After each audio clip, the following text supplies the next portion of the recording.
I found out exactly what my parents were willing to do to me at 5:47 on a Wednesday morning, with a phone in one hand and a cold cup of coffee in the other. The banking app showed one red line across the screen. Access denied.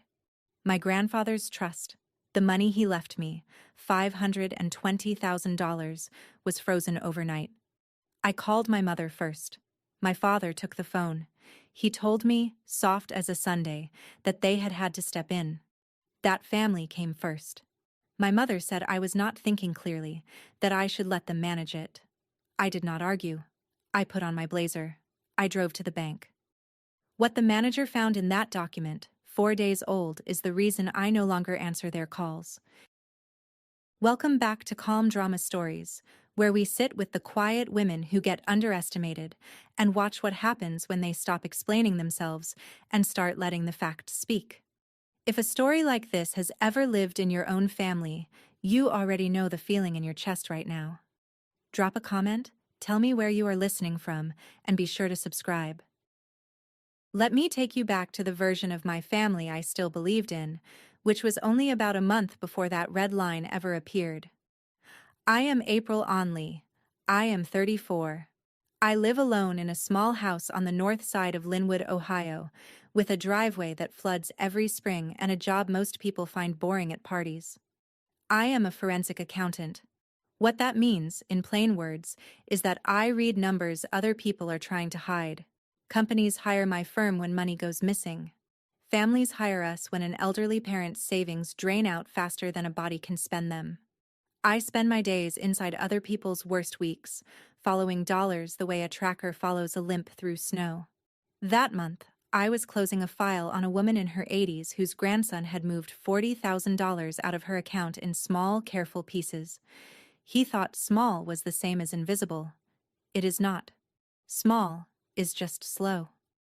I had learned a long time ago that people lie loud and numbers lie quiet, and the quiet ones are easier to catch, because numbers do not get embarrassed. People do. My family thought I made spreadsheets. My mother once told a neighbor I worked in billing. I never corrected her. It seemed harmless then, the way a small misunderstanding seems harmless right up until the day you need someone to know exactly who you are. I let them think I was the daughter who was bad with money. I let them think it for years. The money was never supposed to be a secret, and it was never supposed to be a weapon. It came from my grandfather. Walt farmed 40 acres east of town for most of his life, corn and soybeans and one stubborn apple orchard he refused to tear out even when it stopped paying. He was my mother's father, and he was the only person in my childhood who ever asked me a question and then waited for the whole answer. When his knees gave out and the work got too big for him, he sold the land. He did not split the money among his children the way everyone expected. He put most of it into a trust at Linwood County Savings, and he made one name the beneficiary, and the name was mine. People in my family have a theory about why. The theory is that I was the favorite. The truth is plainer and less flattering to them. I was the one who stayed.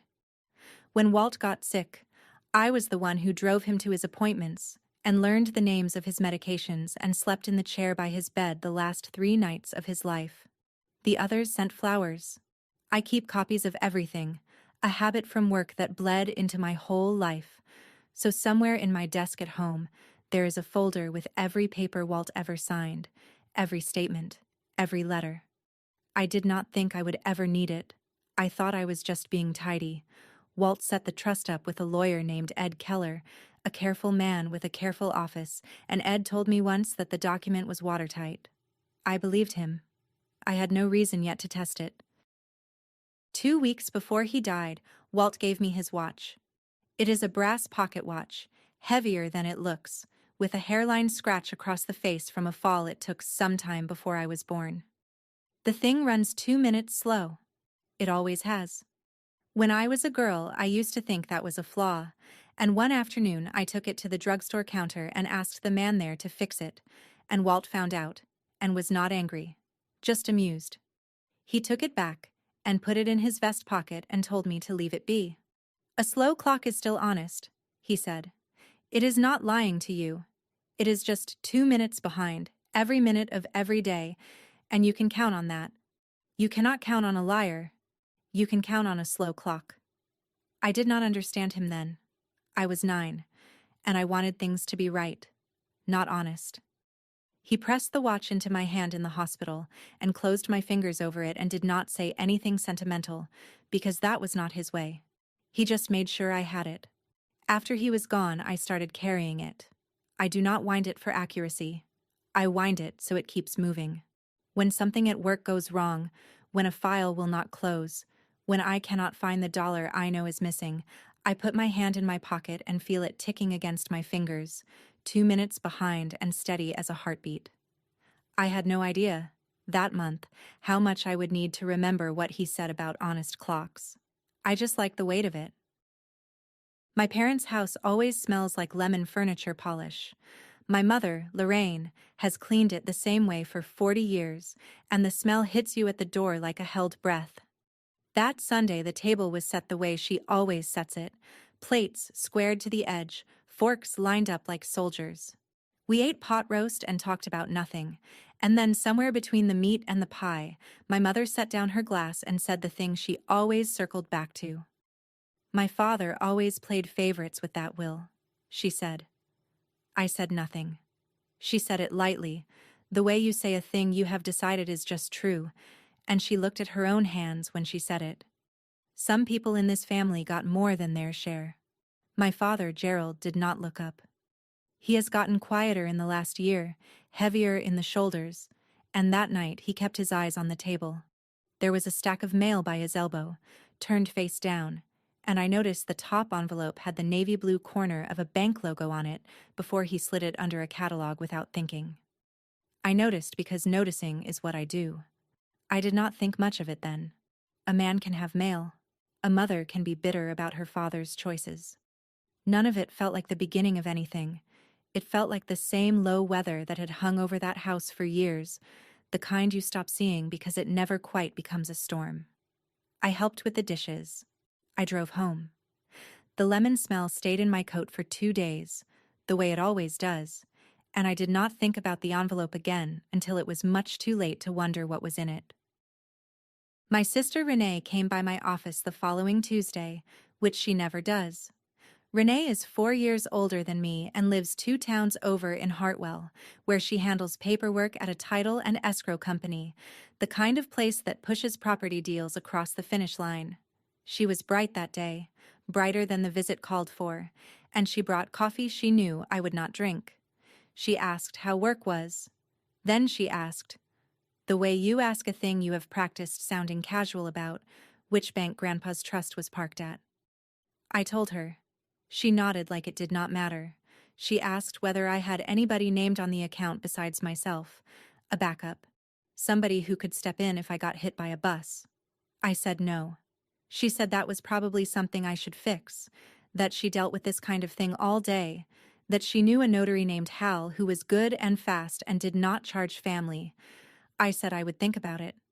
After she left, I sat with the strange aftertaste of the conversation, because nothing about it had been about me. It had all been about access. I made a note in my own head, the way I make notes about files, to go home that week and lock down the account settings and change my passwords, and add the 2-step login I kept meaning to set up. Then a deadline landed on my desk that afternoon, a fraud file with a hard court date, and the week swallowed itself the way weeks do. I told myself I would handle the account on the weekend. I am very good at handling other people's money on time. My own, it turned out, I had left a few days too long. The red line came on a Wednesday. I had not even sat down yet. I was standing at my kitchen counter, phone in one hand, the first cold mouthful of yesterday's coffee in the other, when I opened the banking app out of plain habit. The screen loaded, and then a band of red dropped across the top of it like a gate coming down. Access denied. Account restricted. Contact your branch. I set the coffee down very carefully because the alternative was to throw it. $520,000, and I could not see a cent of it. I called my mother before I let myself think. She picked up on the second ring, already awake, already braced, which I would understand the meaning of much later. My father took the phone from her. His voice was soft, almost kind, the voice he uses for funerals. "We had to step in," he said. "Family first." My mother's voice came from somewhere behind him, closer to the phone than it should have been if she had really handed it over. "You are not thinking clearly," she said. "Let us manage it." I stood in my own kitchen and felt the whole shape of it arrive at once, the way the missing dollar always arrives at once after hours of looking. They had done something to my account. They were calling it love. I did not raise my voice. I have learned that raising your voice tells the other side exactly how scared you are, so I said the only thing I trusted myself to say. "Okay," I said. "I heard you." Then I hung up, and I took a screenshot of the red line, and I wrote down the time, and I went to find my keys. I put on my blazer. I drove to the bank. The branch manager at Linwood County Savings is a woman named Carol Vance, and she has worked that counter long enough to remember opening Walt's accounts. I set my driver's license on the counter face up, the way you set down a card you are not going to pick up again until you get an answer. I told her my account was frozen and I wanted to know who had frozen it. She did not give me the runaround. She typed, and her face did the small polite thing faces do, and then it stopped doing that. She turned her monitor partway toward me, the way you turn a thing toward someone before you have decided whether you should. On the screen was a document I had never seen in my life, a power of attorney. My name was at the top of it, granting my father authority over my accounts. There was a signature at the bottom that was supposed to be mine. The date on it said the document had been signed 3 weeks earlier. There was a notary stamp beside the signature, a name in a circle, Hal Bruner. I looked at it for a long moment. I did not say it was forged, though it was, because I have learned never to make the accusation before you can make the case. Carol clicked once more into the file's properties, the back end of the document, the part most people never look at. Created, modified, author. She read whatever was there, and her hand went still on the mouse, and she stopped narrating to me the way she had been narrating. She did not say anything. She turned the monitor a few degrees back toward herself, then a few degrees toward me again, as if she could not decide who was supposed to be seeing this. Whatever was in that file's history was not what the date on its face had promised. I watched a careful woman go quiet, and in my line of work, a careful person going quiet is never nothing. It is the loudest sound there is. Carol asked me to sit down, and she pulled a chair around to her side of the counter, which is not standard, and that told me she had decided I was on her side of something. She explained it plainly. The power of attorney had been submitted to the bank 4 days earlier, along with a request to restrict my access and route management of the trust to my father. The document itself, the file, had been created 4 days ago too. But the date printed on its face, the date beside my forged signature, said 3 weeks. Carol said the two dates did not match, and a careful person notices when a thing claims to be older than it is. She said the signature looked, in her words, a little too even. I knew what she meant. Real signatures wander. They speed up and drag. A traced one holds its breath. I told her then what I do for a living. I told her I am a forensic accountant, that I spend my days proving exactly this kind of thing for other people. And I watched her look at me the way the bank teller never had, the way my own family never had, like the word for me had just changed in her head. She said the account would stay frozen, but now it would stay frozen as part of a fraud review, which is a very different kind of frozen. One protects them. One protects me. She printed me a copy of the document and slid it across the counter, and I folded it once and put it in my blazer pocket next to the watch. 4 days old, I said, mostly to myself, dated 3 weeks back. That is not a typo. That is a timeline. Carol did not disagree. She just started a case file and asked me to spell my grandfather's name.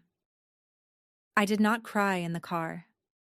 I want to be honest about that, because people expect tears here, and the tears did not come the way they were supposed to. What came instead was the cold, narrow focus I get at work when a file finally cracks open. I drove home and I went straight to the desk in my spare room and I pulled out the folder. The one I keep because keeping copies is just who I am now. I spread Walt's old papers across the floor. The trust, the closing documents from the land sale, an old birthday card I had signed for him years back. Then I laid the forged power of attorney down beside them, and I looked at my signature on each one. My real signatures all leaned the same wrong way, the way mine always do, the lowercase letters crowding at the end like people late for a bus. The signature on the power of attorney did not crowd. It sat. It had been copied slow and careful from something, and as I knelt there, I realized I knew exactly which something. Renee had asked to borrow a stack of family papers 2 months ago, to scan them, she said, for a family album nobody had ever mentioned before or since. She had taken them for a week. She had given them back.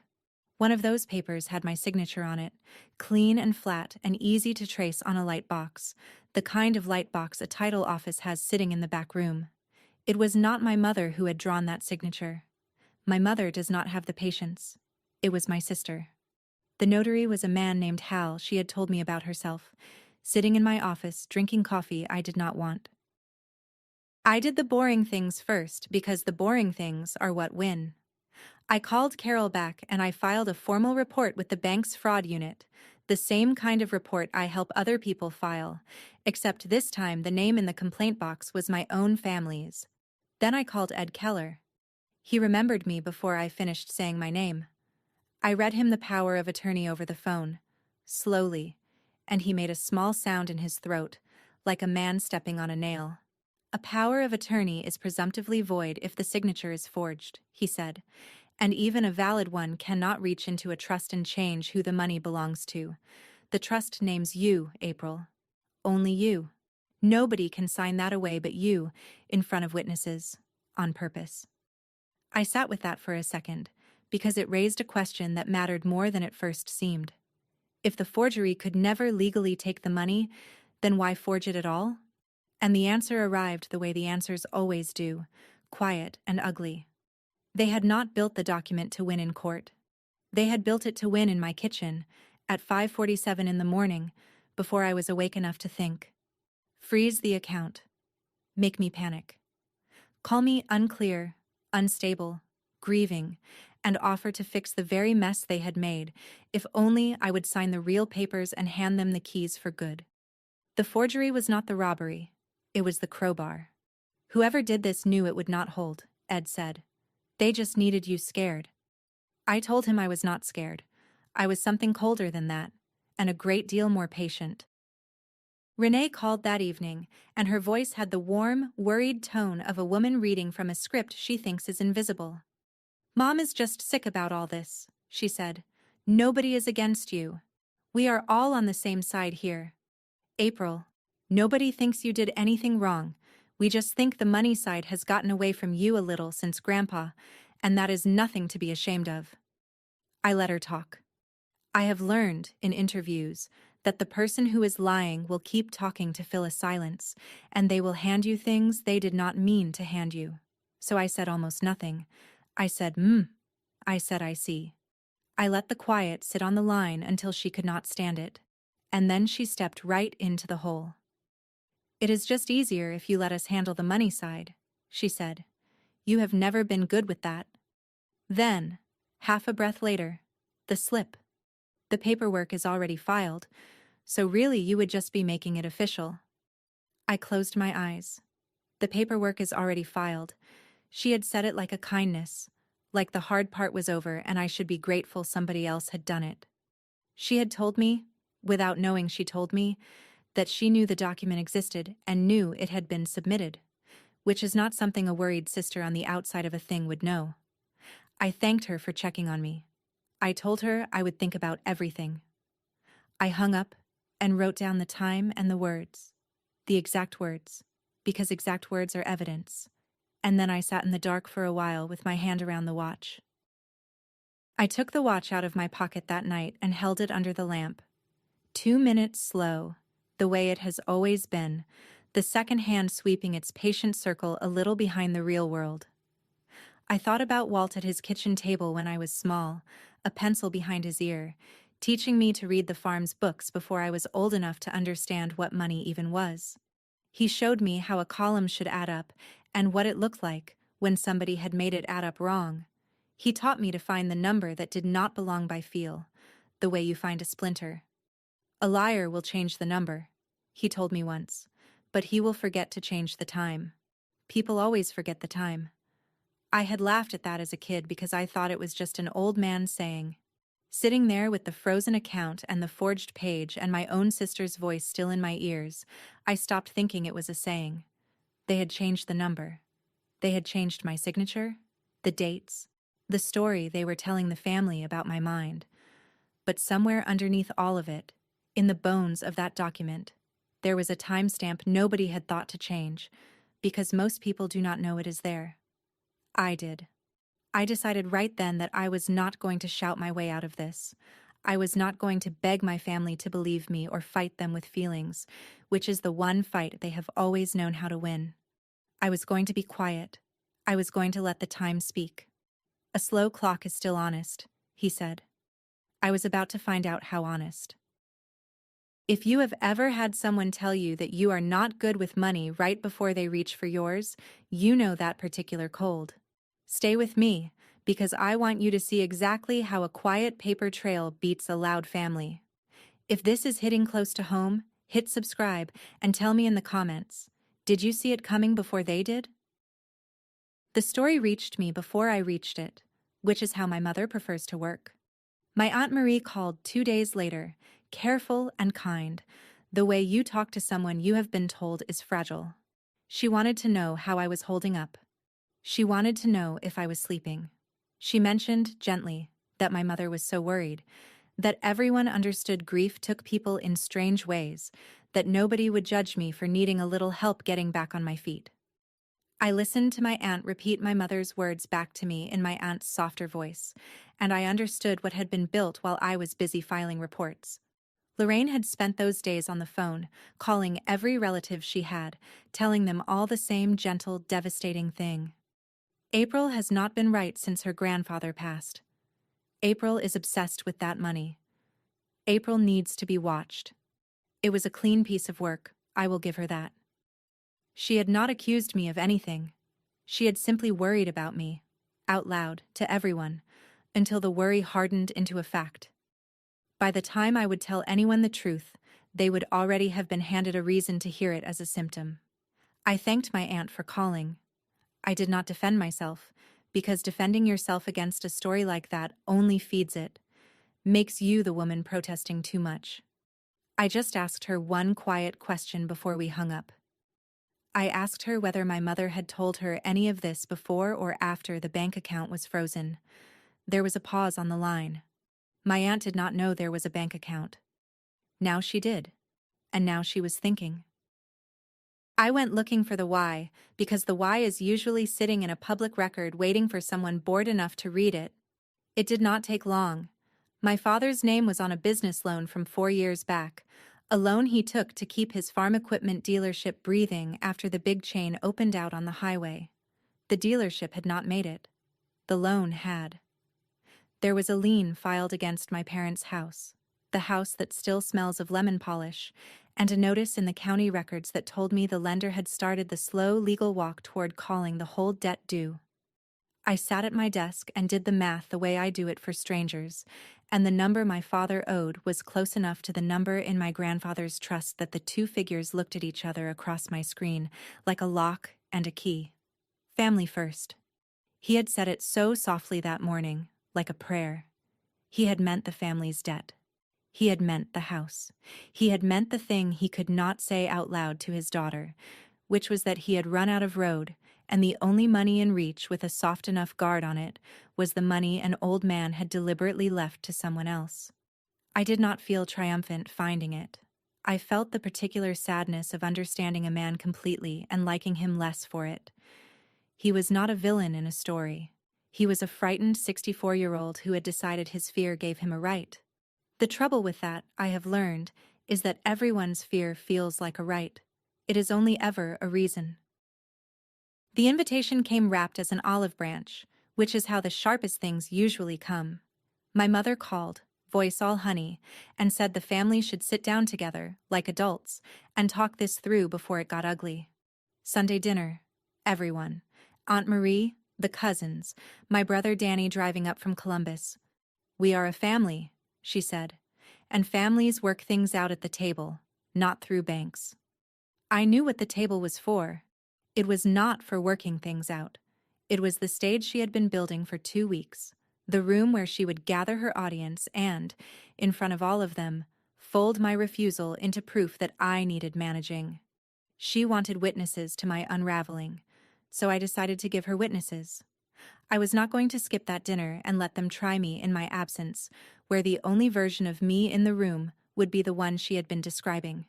I was going to walk in calm and rested and entirely myself, and I was going to bring the truth with me and set it down on the table when the moment was right, in front of every relative she had so carefully recruited. If she wanted an audience, I would let her have one. I would just be the one deciding what they watched.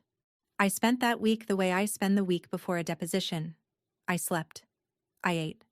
I kept my voice low in every phone call so that anyone listening for hysteria would find none. And I made one quiet copy of one quiet page, and I folded it small, and I put it in my pocket beside my grandfather's slow and honest watch. The house smelled of lemon polish and pot roast, the exact smell of every Sunday of my life, and that was almost the cruelest part, how normal it all looked. The good plates were out. My Aunt Marie sat stiff at the end of the table. The cousins were too loud, the way people are when they have been told there might be a scene. Danny caught my eye when I came in, and gave me a small, uncertain nod, a brother trying to stand in the middle of a room that had already chosen sides.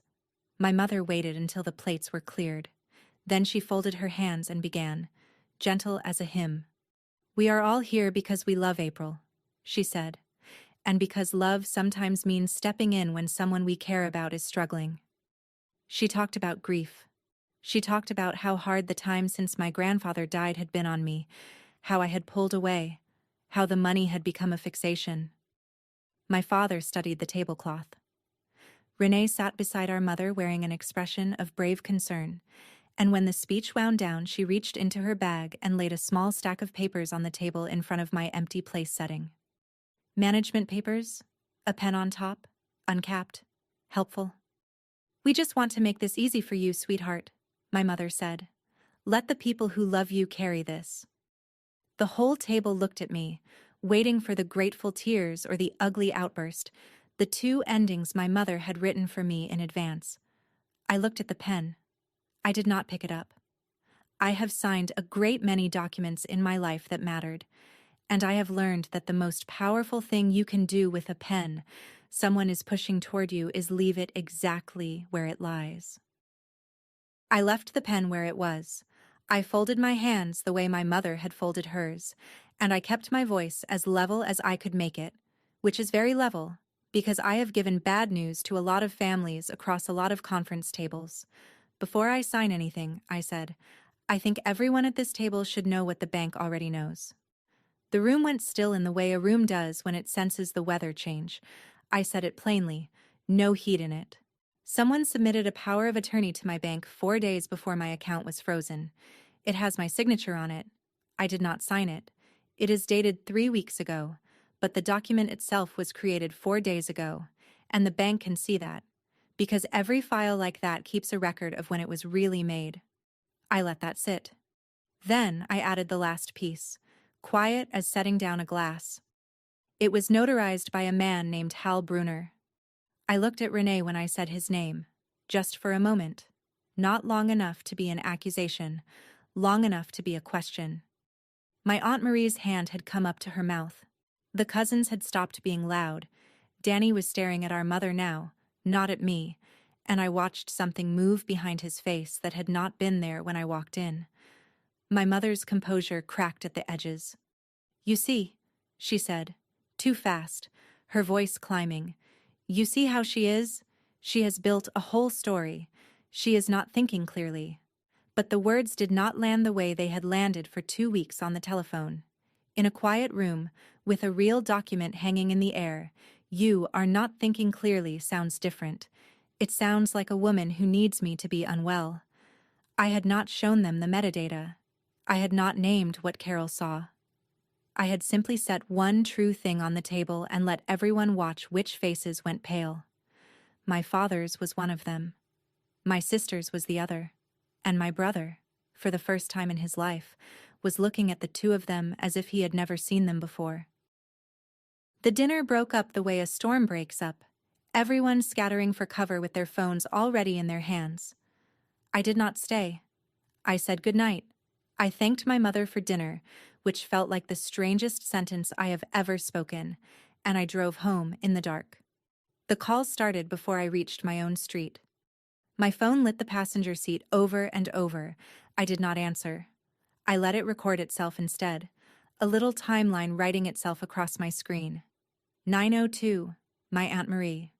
9:10, a text from Danny that said only, "We need to talk." 9:15, my mother, twice. 9:22, Renee.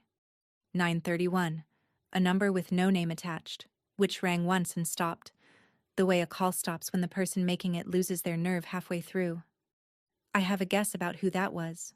A notary, maybe, learning from a panicked phone tree that his name had just been spoken out loud at a family dinner. By the time I got home, the family had clearly held 3 or 4 conversations I was not part of, and somewhere in those conversations, a new plan was being stitched together, because that is what frightened people do when the first lie fails. They do not stop lying.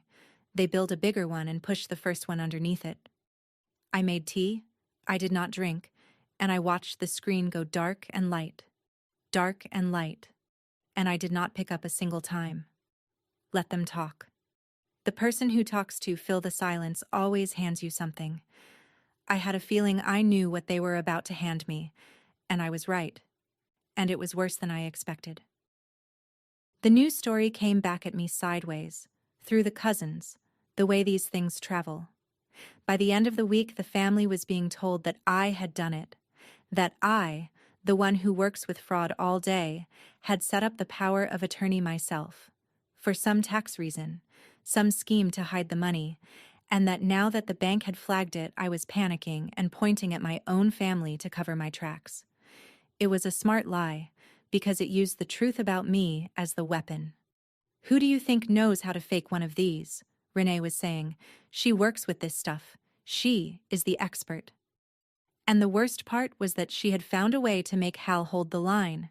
The notary was not going to admit he had stamped a forgery. He was going to swear the document was signed 3 weeks ago, in front of him, by me, the way the date said. Renee had a witness now, a man with a stamp and a story with a witness is heavier than a story without one. My mother wept to my aunt about how it had come to this, how a daughter could turn on her parents. My father said nothing to anyone, which I would learn later was its own kind of tell. They had taken the one thing I was sure of, the documents, the cold, honest paper, and they had built a second set of paper that pointed the other way. For the first time since the red line, I felt the ground tip under me.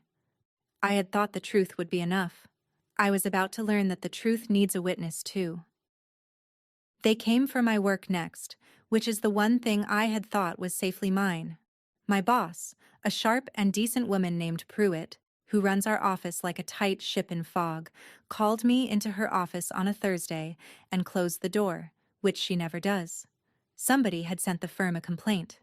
Anonymous, typed, careful. It said that I was using my credentials and my access as a certified fraud examiner to intimidate and harass members of my own family during a private financial dispute. It said I had threatened to use professional databases against relatives. None of it was true, but it did not have to be true. It had to be plausible, and it was. Pruitt did not raise her voice. She said she was not accusing me of anything. She said that perception was the whole business we were in, and that right now the perception did not look clean, and until it did, she needed me to step back from anything that touched my family's matter and let the firm think about how to handle the complaint. I understood what she was not saying. A complaint like that, if it stuck, did not just cost me a client or a quarter. It could cost me my license. It could cost me the one identity I had built entirely on my own, the one that had nothing to do with being Walt's favorite, or Lorraine's worry, or Gerald's daughter. They had reached past the money now. They were reaching for the only thing I had ever made without them. I drove home that night and did not turn on the lights. I sat in the dark with the watch in my hand, and for the first time I let myself wonder if being right was going to be enough to save me. Danny asked to meet me at a diner halfway between Linwood and Columbus, neutral ground, which was the most honest thing anyone in my family had done in weeks. He looked terrible. He is the youngest, and he has spent his whole life trying not to choose between people, and now the room had no middle left to stand in. "I do not want this to be true," he said. "She is our mother." He turned his coffee cup in circles without drinking it. I did not try to convince him with feelings, because feelings were the home field of the people on the other side, and I had no chance of winning there. Instead, I took the one folded page out of my pocket, and I smoothed it on the table between the sugar and the ketchup. It was the file's properties, printed plain, created, and a date. 4 days before the account was frozen. I put my finger under the line and let him read it himself. "The notary says I signed this 3 weeks ago," I told him. "The document says it was made 4 days before they froze me. Both of those cannot be true." Danny read it twice. I watched his jaw work. "If this date is real," he said slowly, "then somebody in my family is lying to my face." I did not answer that. I did not have to. He folded the page back up along my creases, careful, like it might tear, and he held onto it instead of giving it back, and that small thing, my brother choosing to keep the paper instead of return it, told me which way he had started to lean. He paid for both coffees. He did not finish his. I know this part is hard to sit with, the moment a family splits into the people who want the truth and the people who cannot afford it. If you have ever stood where my brother stood, caught in the middle with a fact in your hand you did not ask for, I see you. Stay to the end, because the quiet part is coming, and it is the part I would want you to remember. Comment the word truth if you have ever had to be the one who said it out loud. The bank's fraud investigator called me the following Monday, and his voice had changed since the start. His name was Reyes, careful and fair, and he told me what I did not want to hear. The notary, Hal Brunner, had produced his journal. Notaries keep a logbook, a line for every document they stamp, with the date and the signer and a thumbprint or a signature. Hal's journal had a line in it dated 3 weeks back, my name written in, a little checkmark beside it, just as if I had stood in his office and signed the thing in front of him. It matched the face of the document perfectly.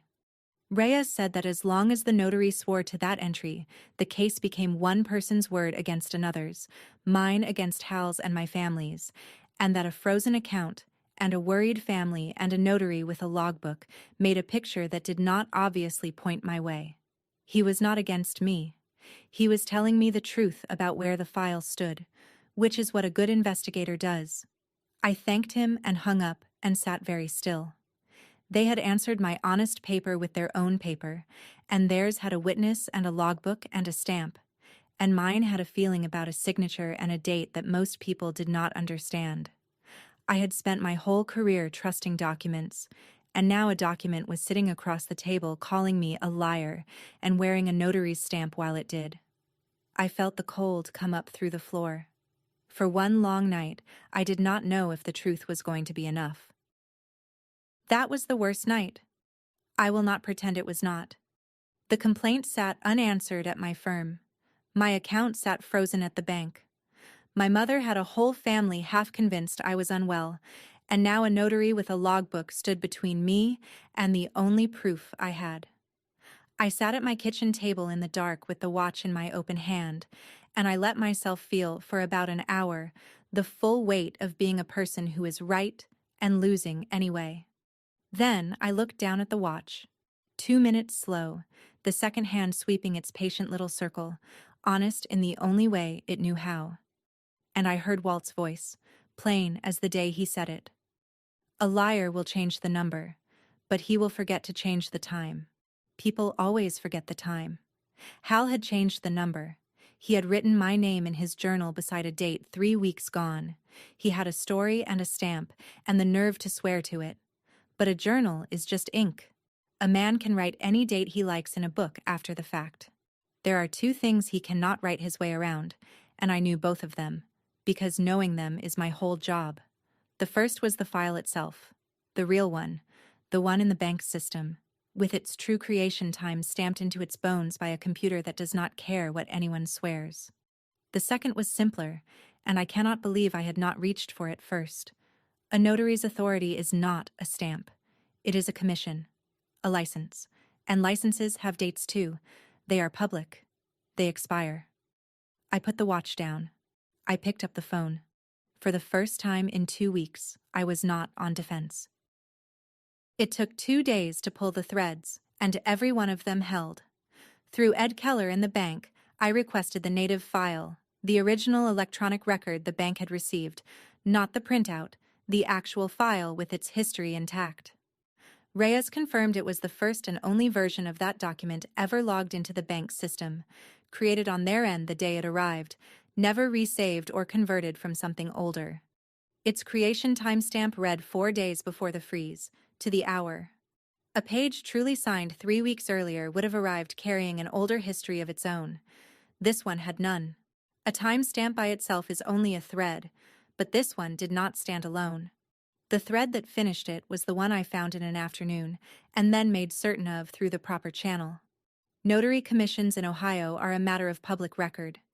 You can look up any notary by name and see the day their commission began and the day it ended. So I did. And then Ed Keller requested formal written confirmation straight from the Secretary of State's office, the office that issues and tracks every commission in the state. The answer came back the same both ways. Hal Bruner's commission had expired in March, with no renewal and no grace period on file.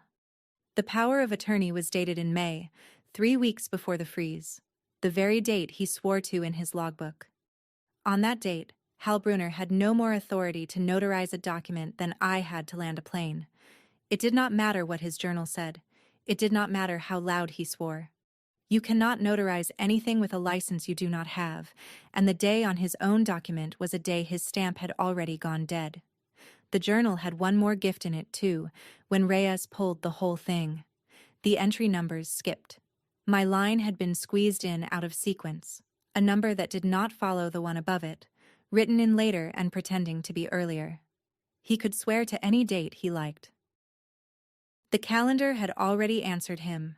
I called Ed Keller and told him it was time to put everyone in one room. I built the file the way I build every file, quietly, in order, twice. Ed Keller gave me his conference room for an afternoon, and Reyes from the bank came with the native electronic record and the notary journal, and we laid it all out on the long table the way I lay out evidence for a jury that does not exist yet. There was the printout of the document's properties, the true creation time stamped 4 days before the freeze, in plain machine type that no one can argue with. There was the page I had pulled from the state, Hal Bruner's commission, with its begin date and its end date, and the end date sitting 2 months before the day he swore he had notarized my signature. There was a copy of the journal with the entry numbers circled, the skip where my line had been wedged in out of order. There were my real signatures, 3 of them, leaning their honest wrong way, set beside the careful, upright forgery so anyone with eyes could see the difference. And there was the trust itself, Walt's trust, naming me and only me, the document none of their paper could ever have touched, even if every stamp on it had been real. Ed looked at the table for a long moment and said it was the cleanest file he had seen in years, and I told him that was the only kind I know how to make. Then I called Danny and asked him if he would come Sunday, to Ed's office, not our mother's table this time. He was quiet on the line. Then he said yes, he would be there, and he would sit on my side of the room, and his voice did not shake when he said it. I asked Ed to send the invitations himself, on his letterhead, so that no one could pretend it was just another family dinner they could talk their way through. A lawyer's envelope changes how people read a Sunday. I wanted them to read it correctly. I wanted them to come already knowing the table had turned, even if they did not yet know how far. They came on a Sunday afternoon into a room that did not smell like lemon polish, and I think that alone unsettled them. Ed Keller's office is all carpet and quiet and law books, a room built to make people tell the truth. My mother arrived first on the offensive before she sat, saying it was a shame it had come to lawyers, that family business belonged in the family. My father came in behind her, smaller than I remembered, and he would not meet my eyes. Renee was bright and certain, a folder of her own under her arm, ready to perform the wounded sister one more time. Hal Brunner came last and sat near the door like a man who wanted to be near the exit, a heavyset man in his late 50s with a notary's stamp in his jacket and sweat already at his collar. Danny walked in and, without a word, took the chair beside mine. I watched my mother register that, the small public arithmetic of which child sat where, and I watched it cost her something. Reyes introduced himself as the bank's fraud investigator, neutral, calm, there to observe and to answer questions about the account. Ed sat at the head and folded his hands. I had a single manila folder in front of me, closed. I did not open it right away. I let the room fill up with my mother's talking, because she always fills a silence, and every sentence she spent insisting I was unwell was a sentence the others were now hearing differently than they had 2 weeks ago. Then I slid the folder 6 inches toward the center of the table and rested my hand flat on top of it, and I watched Hal Brunner's eyes drop to it and stay there. I had not said his name. I had not said anything at all. But a man who has done something wrong always recognizes the shape of the thing that is going to find him out, and Hal had gone the gray color of a man watching the floor open. My mother was still talking. I waited for her to finish. Then I opened the folder. I turned the first page toward the room and I kept my voice as flat as the paper.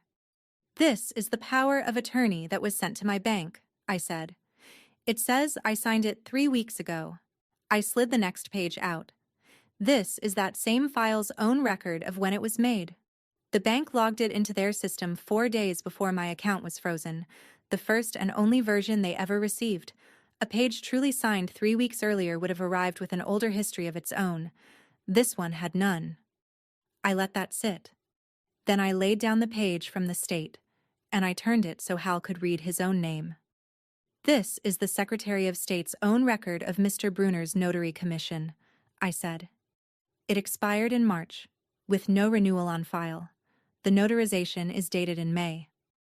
On the day he swears he watched me sign, he had no commission at all.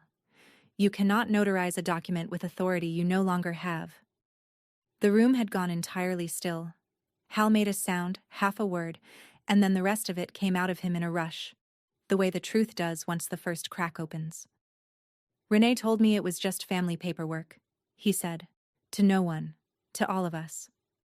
She said April had already agreed, she just needed it notarized fast, as a favor. She said, you all knew." I did not know it was. He stopped, and did not finish, because there was no end to that sentence that helped him. Everyone looked at Renee. Her bright certainty was gone. The folder under her arm stayed shut. The escrow office gave her the light table and the access and the easy way to a man with a stamp, and now all of it was sitting on Ed Keller's table in the open. My father put his face in his hands. "I am going to lose the house," he said, very quietly, not as a defense, just as the true thing he had been carrying. "April, I am going to lose the house." For one breath I felt the old pull toward him, and then I let it go, because a frightened man is still responsible for what his fear does to other people. My mother stood up. "You would do this to your own family," she said, her voice breaking high and loud. "You would sit there and humiliate us, your own parents." I did not stand. I did not raise my voice to meet hers. "I find fraud for a living," I said. "I found yours." The room did not breathe. "You told me I was not thinking clearly," I said. "I have never thought more clearly in my life." Danny spoke then, beside me, steady. "Mom," I said, "the date is the date." And my mother had no answer for the date, because no one ever does. What happened after was not a thunderclap. Real justice rarely is. Reyes closed his notebook and said what he was required to say, that based on the document's record and the commission expiration, the bank would lift the restriction on my account once the review was formally closed, and that the matter of the forged power of attorney and the notarization would be referred to the county prosecutor's office. He was careful with his words, the way honest people are careful. A referral is not a conviction, he said. What the prosecutor does with it is up to them. But the bank's part is clear enough. Ed Keller put it in plainer terms for the family because they needed plain terms. The power of attorney is presumptively void, he said.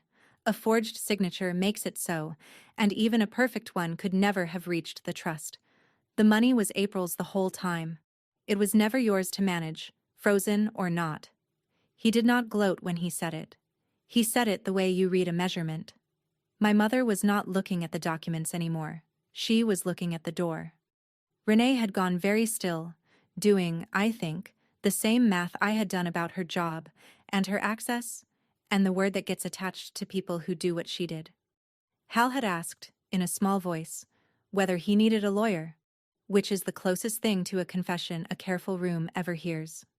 I gathered my pages back into the folder, in order, the way I had brought them. On the way out, I stopped by Ed's assistant and asked her to send a copy of the commission record and the file properties to my firm, to Pruitt, so the anonymous complaint against me would have something true to sit next to. Perception is the whole business, my boss had said. I was handing her the only thing stronger than perception, which is a date that cannot be argued with. I did not say goodbye to my parents. There was nothing left in me that knew how. Here is what the weeks after looked like, because I think the after matters more than the moment everyone wants to cheer for. The bank lifted the freeze. The money came back under my name, where it had always legally been, and I did not touch a dollar of it, because it had never been about the dollars for me. The prosecutor's office opened a review. Nobody went to prison that month. These things move slowly, and I am not in the business of promising endings I cannot see. But Hal Bruner's commission troubles became their own quiet problem, the kind a notary does not come back from easily. Renee was put on leave from the escrow office because a title company cannot keep a person whose name is sitting in a fraud referral, and the marriage and the mortgage she had been so desperate to save were now harder to save than ever, by her own hand. My parents still owed what they owed. The lien on the house did not lift just because their plan failed. That was the saddest part in the end. They had risked everything they had on taking something that was never going to be theirs, and they came out the other side with the debt they started with, and a family that knew exactly what they had done. Danny calls me on Sundays now. He drove up 2 weekends ago, and we did not talk about any of it. We just watched a ball game and let the quiet be ordinary. Nobody got destroyed. They just stopped getting to pretend. Sometimes that is the only justice a family gets, and I have made my peace with it being enough. My mother called me one last time, about a month after Ed's office. I almost did not pick up. But I have learned that the cleanest endings are the ones you say out loud, so I answered. She did not apologize. She has never once apologized for anything in my hearing. Instead, she tried the old key in the old lock one final time. You never think about this family, she said. You only think about yourself. I sat with the phone against my ear and looked out my kitchen window at the driveway that floods every spring, and I was not angry. That surprised me. I thought about Walt, and the trust, and the years I spent letting them all believe I was the daughter who was bad with money. I thought about everything I had done in the last 2 months, quietly, in order, twice. I thought about my family, I said. I thought about this family the whole time.